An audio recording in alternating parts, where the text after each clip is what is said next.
Grazie a tutti per essere intervenuti. Io sostituisco il professore Minincleri.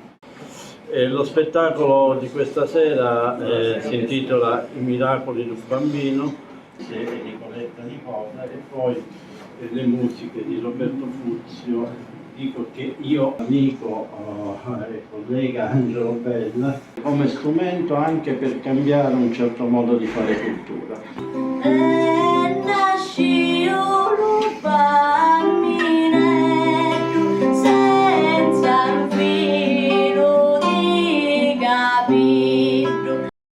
Illuminata di giusuli, che splendeva a mezzanotte.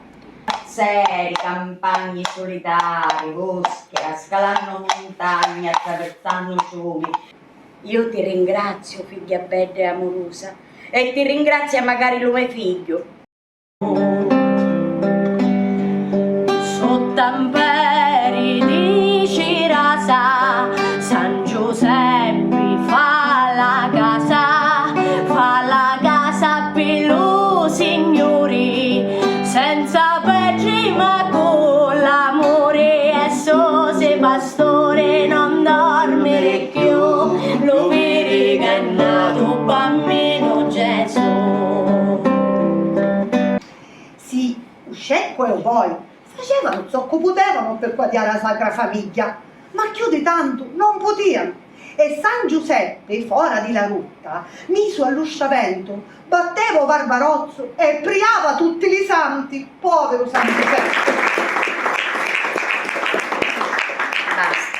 Sta Cirruzzo, mentre tutti avevano pigliato sonno e dormevano, belli, tranquilli e placidi, per tenere vivo calorido fuoco, io e si mise piena notte sana, senza fermarsi mai un momento, e fino a quando non spuntavano soli a sciusciare, muovendo a tempo le ali sopra gli abbracci, per tenerla ardenti e non farla astutare.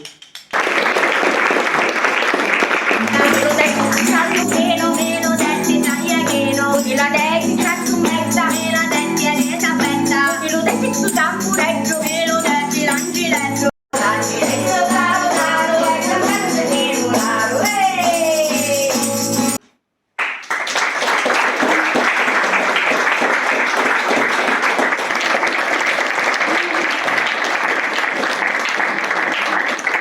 Setto la mano.